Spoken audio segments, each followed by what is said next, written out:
It is a real honor and privilege for me to be here tonight. I do live in Midtown Manhattan, and while living there and pastoring there, I've been there about 12, 13 years now. I originally went to New York to be a pastor of a church, and the church I pastored was an ISI partner church. And we hosted dinners just like this every Friday night for Columbia students. Can I say Columbia? No. Sorry. For random college and graduate students of some institution on the island of Manhattan. An inferior one, I'm sure, to any other institutions that might come to mind. Did I get that right? Can I keep talking? But it was a delight then, and it's a delight tonight to be reconnected with ISI, but this time in Princeton, and the great university here, and all of you wonderful students and faculty members and volunteers and those who live here. So I just want to say thank you to Bob and Carrie for the invitation. I really appreciate it. It means a lot, and it's a delight to be with you tonight. My mother is Korean. My father is American. They met in the late 1960s, and all four of my grandparents objected to their getting married. So of course they got married, and they just celebrated 52 years married. Yes, I had nothing to do with that, so I'll take the applause. But actually tonight's meal reminded me of a home-cooked meal, because as I was telling the people at my table, my dad does not like Korean food. I don't know, Dad. I don't know why. So you're missing out. So Mom would prepare an American meal for Dad and a Korean meal for herself, and I got to have both on my plate. So actually tonight felt very much like being at home. Just lots of the world represented on one plate. But as a family, I was listening to our three friends share about Christmas in Italy, Christmas in Korea, Christmas in Egypt. If we took a vote on which one, I think we probably all would end up eating for the 12 days of Christmas directly, and maybe shouting at the top of our lungs in the middle of the night. Like those two together. But boy, the 40-day fasting, that's real, man. That's a level of dedication that I might not achieve in this life. Our home, we had tremendous traditions in our family, and I love it. Even tonight, singing some of the songs. Some of the songs tonight might have been new for you, and if so, I'm so happy that you got to hear them even once.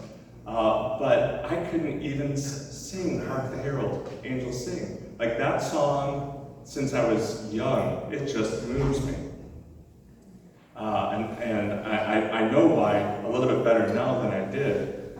But one of the things about the Christmas season, and you know, in the United States, if you're fairly new to the U.S., we sort of, from the holiday we just celebrated, Thanksgiving, until roughly New Year's Day, we just simply call the holiday season.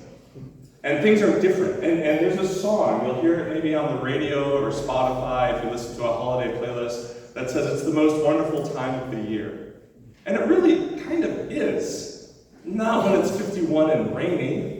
Maybe not that. That was kind of miserable coming in tonight.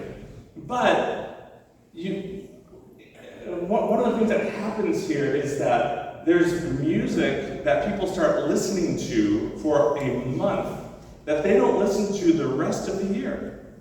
Like our home, I have 5 children. They range in age from 19 to 10, and probably their preferred genre of music right now is K-pop, with a little bit of C-pop mixed in. And 11 months of the year, we will be listening to K-pop. And then Thanksgiving hits, and all the music changes, and suddenly it's choirs, which I'm really happy about, mostly. People listen to music they never listen to. There are movies.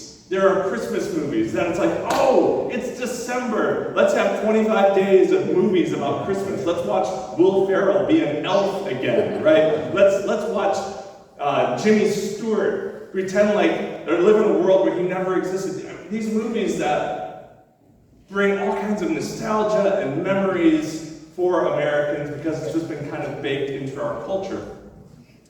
And one of my concerns, precisely because of the emotion that's wrapped up in that, is that Christmas can often come across as really at its heart a sort of sentimentalism. That it's really kind of this emotional catharsis we have at the end of the year, where we hear familiar songs from childhood and cry, or we decorate with beautiful lights and have big parties. And it's really, and the story of Christmas itself gets reduced to kind of the ultimate rags to riches story. I mean, here's a baby who's born and who's put in a feeding trough in a barn. And he becomes this great man, Jesus, right? I mean, who doesn't love a rags to riches story? And all of that kind of sentiment is fine, but then the meaning gets lost in this emotion of it, in the tears, even, or the warm feelings. And so what I want to do for just the next few minutes is I want to share with you 4 sentences, 4 short sentences, 4 fairly simple sentences, but remarkably profound sentences. And I can say that because I did not write these 4 sentences. Okay. That would be the most self-serving thing ever. Hey, you want to hear a profound thing? Let me tell you. I did not write these, okay? They were written by one of Jesus' friends, whose name was John. Jesus, during the course of his life, had 12 people who were close friends of his, and 3 who were especially close, and John was one of those 3. He wrote a book that's included in the Christian scriptures that's simply called by his name, the Gospel according to John.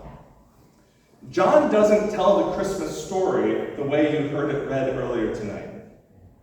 He doesn't talk about mangers or inns or no room or shepherds or any of that. Instead, he gives 4 sentences, short sentences, simple sentences, remarkably profound. First one. How are we supposed to understand the Christmas story? First sentence. In the beginning was the Word. In the beginning was the Word. That's your first sentence. Now, we're going to find out in a moment that John is talking about Jesus, and he's choosing to call Jesus the Word. So why is he doing that? Hold that question just for a moment. Okay? But in this first sentence, what is he saying? He's saying that when everything started, at the beginning of all things, the Word already was. The Word was there. Now, there's lots of debate and discussion about how old is everything. I've actually recently learned that what I was taught in high school about the age of the Earth and the age of the universe is different from what my kids in high school are now learning. There's more years. It's like, wait a second. Like, wasn't 4.6 billion enough? Like, now you have to, I can't even remember. High school was too long ago. But no matter what your view is on how long this universe has been here, everyone agrees it started somewhere. John's not making a point about how old everything is. He's simply saying that at that starting point, the Word already was. Which means this first sentence it tells us that he is the eternal one. We know that the stuff of creation is not eternal. The second law of thermodynamics teaches us enough. The law of entropy. It cannot be eternal and infinite. There is a starting point, and yet John remarkably says that this Jesus we celebrate was already there when it started. Which leads me to the second sentence he writes. First sentence, in the beginning was the Word. The second sentence is this: the Word was with God. Now, that's interesting. That's interesting because if we were going to have a conversation about what existed before everything existed, okay, and by the way, I'll go ahead and point this out. You see how this is not about sentimentality? Like, we are like deep in philosophy, right? Okay, wanted to point that out. If you were thinking, well, what existed before all of this existed? Your answer might likely have been, well, God, or the gods, or some being existed, right? Notice the second sentence. He says that the Word was with God, distinct from. So first, in the beginning was the Word, he's the eternal one. Second, the Word was with God means he's the other one. Furthermore, the word he uses with, most of you speak multiple languages. You know that it's impossible to translate something from one language to another language using the same number of words. There are certain things that just don't come through. Okay? I do remember one time, though, that my mom was upset with one of her friends over something that had happened at our engagement party. My wife and I, our engagement party, and something that this friend of hers had said to my sister. And my wife, who is not Korean, was with me as we heard my mom on the phone speaking in Korean to this friend, and I leaned over to Kimberly and said, "You don't have to be Korean to know what Mom's saying." That came through pretty clear. But you know that not everything comes easily over. In this case, the word was with God. There are lots of words in the Greek language John could have used to describe with. He could have meant like alongside of, like two people going for a hike. But instead, he uses a word for with that means face to face with. The Word was face to face with God. So he's the eternal one, and he is the other one. And just when you think you've got a handle on what John means, he gives you a third, short, simple, remarkably profound sentence. And the Word was God. In the beginning, the Word already was. The Word was face to face with God. The Word was God. Now again, let me bore you with some grammar. In the Greek language, there is a way that he could have said, God equals the Word equals God. He could have written it to make it A equals B and B equals A, and those two are completely equivalent. He doesn't do that. That would have been nonsensical, because he just said that the Word was with God. So how could they be entirely the same if they're side by side? And that's what gets us to why he used the word Word. Why is John calling Jesus the Word? The Greek term here is the Logos, which was a rich philosophical conversation in that day and time, and all the way to this time. In fact, it was a very well-known theologian who ultimately served as the third president of Princeton, who wrote a lengthy paper on that whole thing. What does it mean for Jesus to be called the Word? You know what he discovered? He said the word means an idea. An idea. He said, you have God and you have everything, right? The universe. There's God, there's everything, and then there's God's idea about everything. God thinks about the things that are there. And, this theologian went on to say, God has an idea about himself. What happens when God thinks about himself? God is so great and so powerful that when God thinks about himself, his reflection of himself is a second person. The Word. What John is saying is not A equals B, B equals A. He's saying the Word is divine.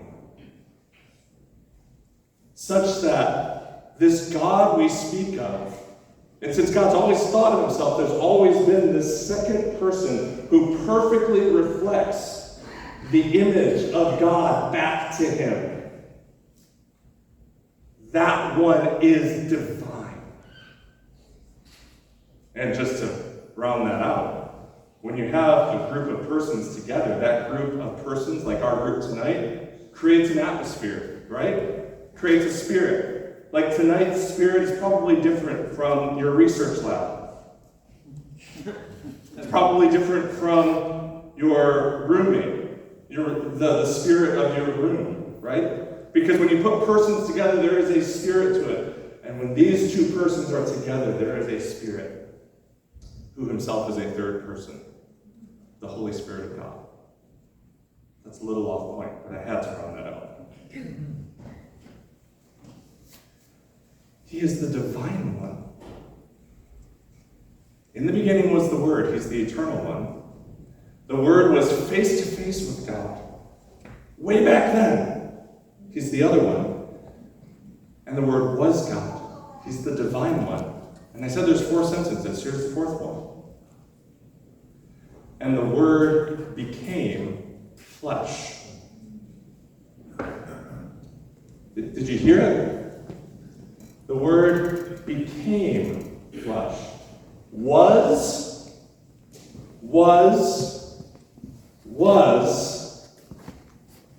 became. This eternal one, other one, divine one became the incarnate one, the one who took on his own person, our humanity. God with 10 little fingers and 10 little toes. It's mind-blowing. You research the religions of the world, and there's always conversation of the higher life, the good life, the divine life, nirvana. And the aim of the great religions of the world is, how do we go to there? And what John, the friend of Jesus, is telling us is that this one who was there when it all started, this all-glorious one we can't even hardly conceptualize, came to us. And it makes us wonder, why? Why would an author write herself into her novel?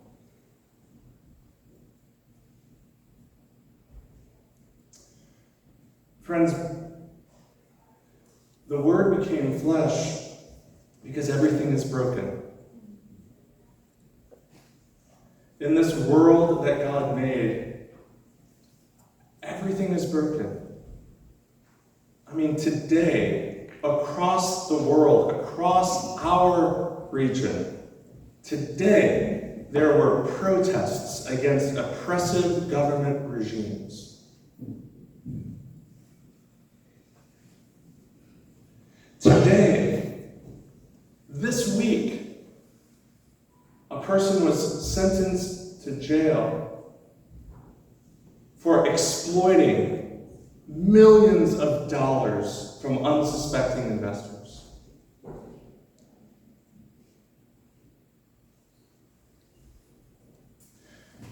Today, right now, relationships are fracturing and breaking. And that's been the human story. Everything is broken. This world is not what it should be. And so this all-glorious God, beyond our comprehension, said, I will write myself into the story to redeem and renew it, because I love those people. The Word became flesh. And Jesus in his life lived like a human has never lived before. We struggle to live up to our own expectations, for ourselves, much less God's expectations for us.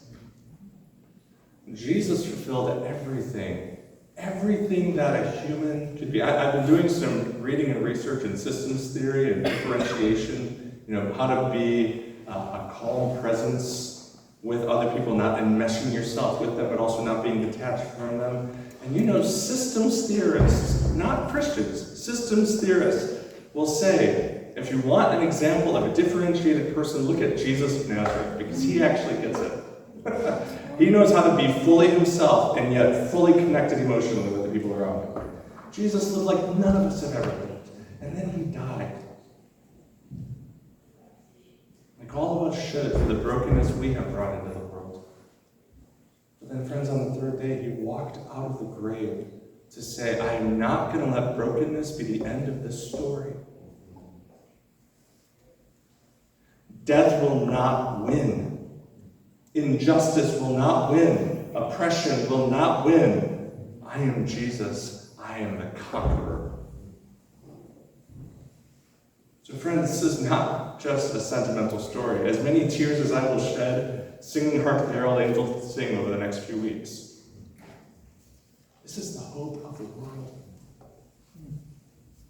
And Jesus invites you. I know I've thrown a lot at you in 20 minutes. Jesus invites you to get to know him, to explore who he is, what he claims, what his life is like. And there are people here who would love to walk that walk with you. He has come for us. He has come for you. He has come to renew all things. So I invite you, come to Jesus. Amen.